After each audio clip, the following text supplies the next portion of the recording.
Hi guys, welcome back to the channel. This is episode number 5 of the Road to Glory series. If you're new here, don't forget to hit that like button and let's get the episode kicking. So we start today's episode with division rivals, and in this gameplay I am in division 10.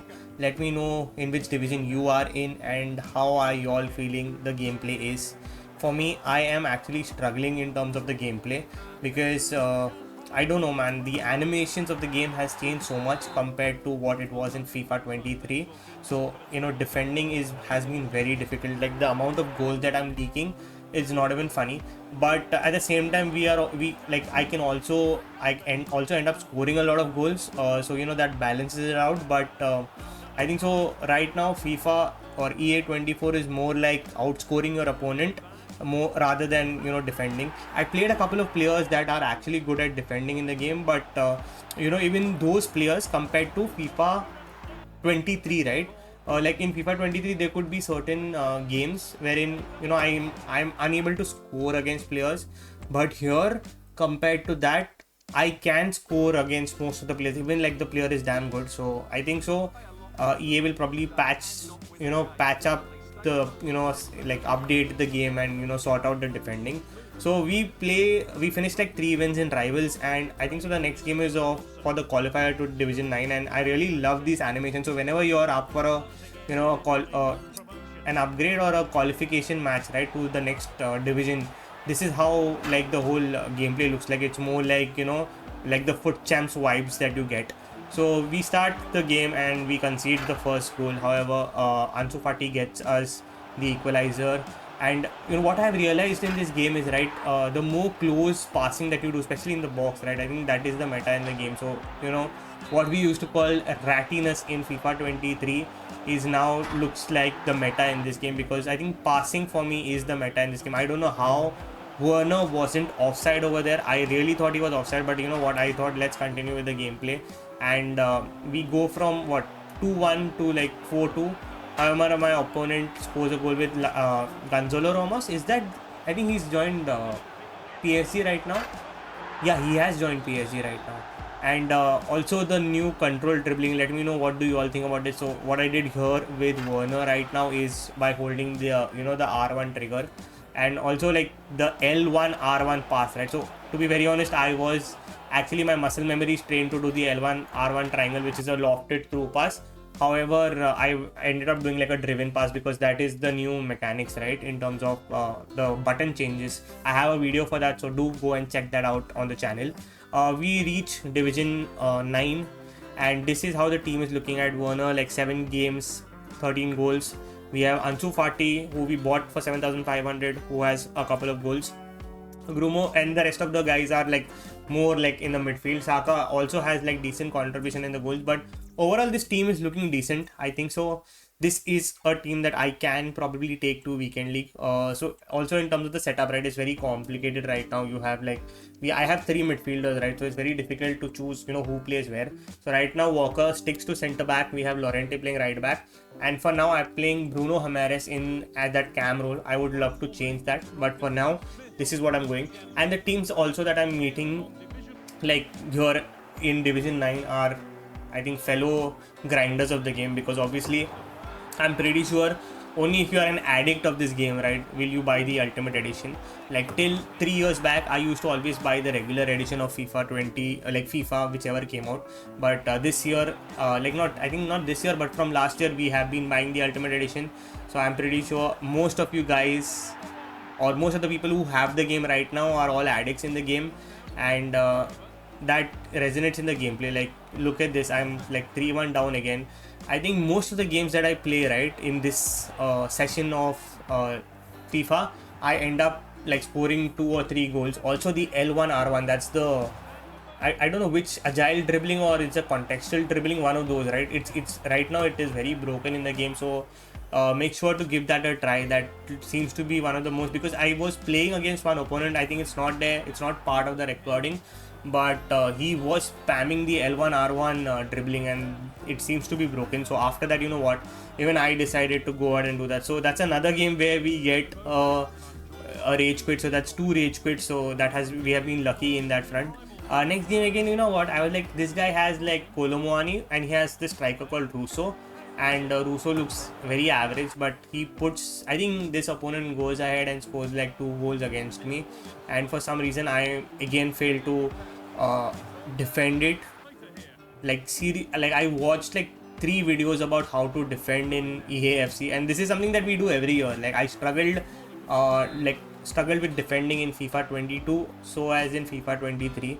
Also, one big change that I have seen in the game is that I have stopped using skills for some reason. So is that like a change in the meta? Like if I find an opponent who skills against me, I end up getting beaten. But for some reason, I have failed or I have stopped to do skills. I don't know whether it's not that effective or what.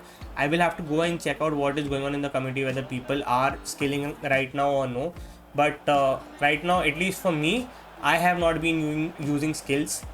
This is another game that I score like 6 goals and we get a rage quit. So with that, we were like 2 games away from reaching Division 8. We also complete 6 games out of the 7 for our weekly rewards.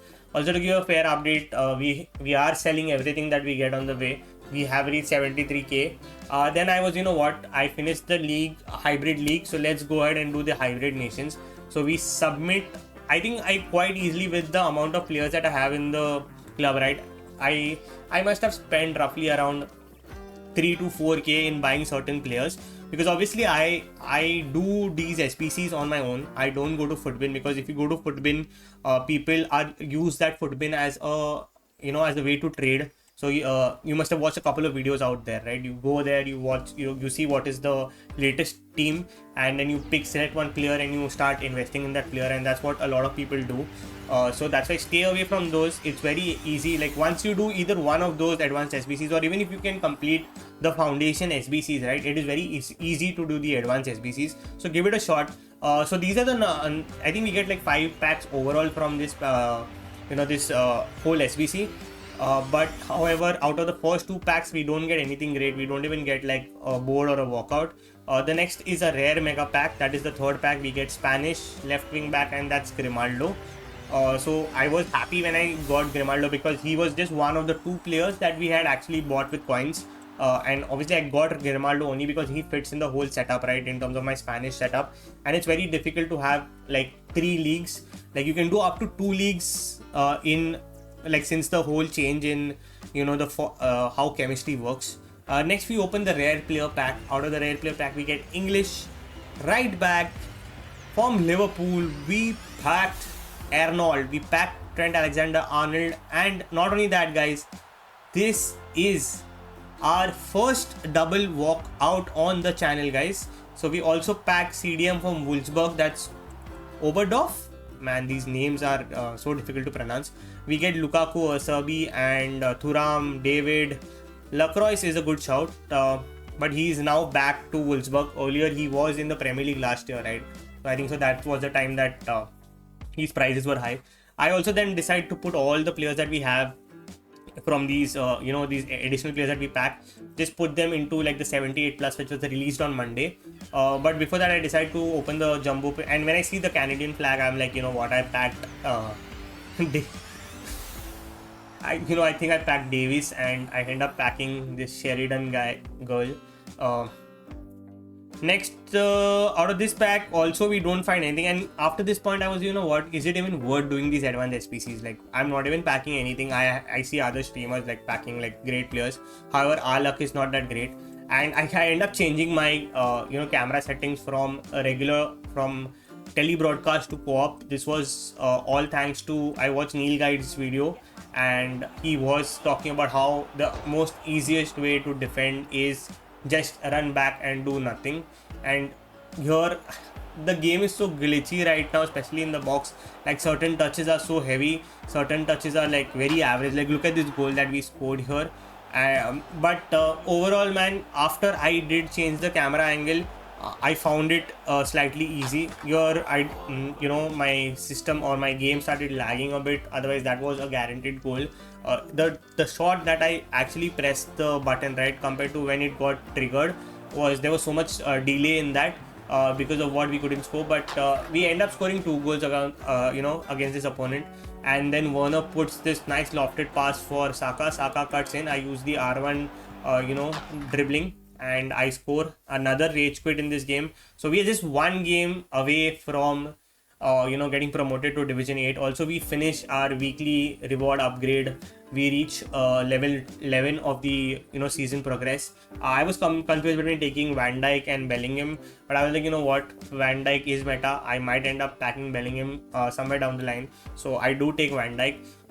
Then you know what, I decide nothing is selling, so let me just send everything to the club. So everything that is tradable, I send to the club. I was like, you know what, I am not anyways like doing conscious trading in this game right now, so I was like, let's hold. And I decided, let me also do the hybrid league and nation SBC, because that was the only one left, and I do use most of the tradable players that I had in the club. Also, by opening the last pack from the hybrid nations, we had a couple of untradable players, so wherever possible I could use it. This was one of those SBCs wherein the chemistry required was very high. And again, when I see left wing back from Bayern Leverkusen, I'm like, no, I just packed him sometime back, and but we packed Nunes, so that was good to the eye. I was like, okay, we finally packed something out of these advanced SBCs. And I was opening these packs on Monday night at around 1 o'clock, 1:30, and I'm like, no dude, this is not at all worth it. Like, there was nothing that I was packing. Like, even here when I seen French and Real Madrid, I was like, please let it not become Tchouaméni, because I already have him in the club. When I see this flag, I'm like, no dude, I've packed this guy like 4 times. Him, a Serbi, and I think another card that I have packed like 4 or 5 times, and I'm just fed up. Like Dzeko, I've discarded these guys like multiple times. So we open a rare player pack, out of which we get French goalkeeper, and I was thinking this is Loris, but we pack. Is this Mignan? No, this is Magnan. This is Magnan. He's become an 87. I think last game he was an 86 or an 88. I'm not really sure. I think he was an 86. I think the rare has like 12 items, right? We also pack our first our first team of the week in this pack. We also get Koulibaly, but I was checking his price, and Koulibaly is hardly like 2k, so it's damn surprising.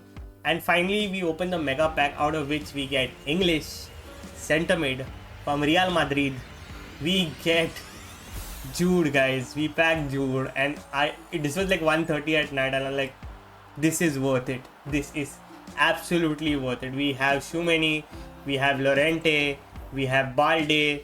He fits straight into he goes straight into that midfield, and he was going around like 120, 125 points. So I'm like, you know what? Let's go. That's a big win for us on this episode. Like, we complete both the SPCs. So overall, out of both the SPCs, I would say Nunes and Bellingham were big wins for us. The other players were like very average. I just used them here and there into SBCs, so it's okay. Also, right now there is no place to put fodder, and this is how the team is looking right now. I'm very confused on who to play where. Like, should I play Balde at left back? Should I play Camavinga at left back? Should I have a front two of Fati and Werner? Should I have a front two of Werner and Nunes? So it's really confusing right now. So maybe not in this episode, but in the next episode I will sort out my team and go into rivals, because we need 1250 points for rivals, guys, and there are only sweats who are going to play the weekend league, and I don't want me to lose my calm in the first weekend league. So if I have a chance, I will skip the weekend league if possible, because you'll only have people in the ultimate edition who are going to play the weekend league, and half of these people are going to be people who have reached like division 4 or below, which are basically your elite players. So it's going to be difficult. If possible, I'm going to grind it between today and tomorrow. If we get the points, I will go for it. Even if we get like gold, like rank 6 or rank 7 this week, just for the fodder, right, I will take it. So guys, yeah, that's it for today's episode. If you enjoyed the episode, don't forget to hit that like and subscribe button. I will see you all in the next episode. Bye bye.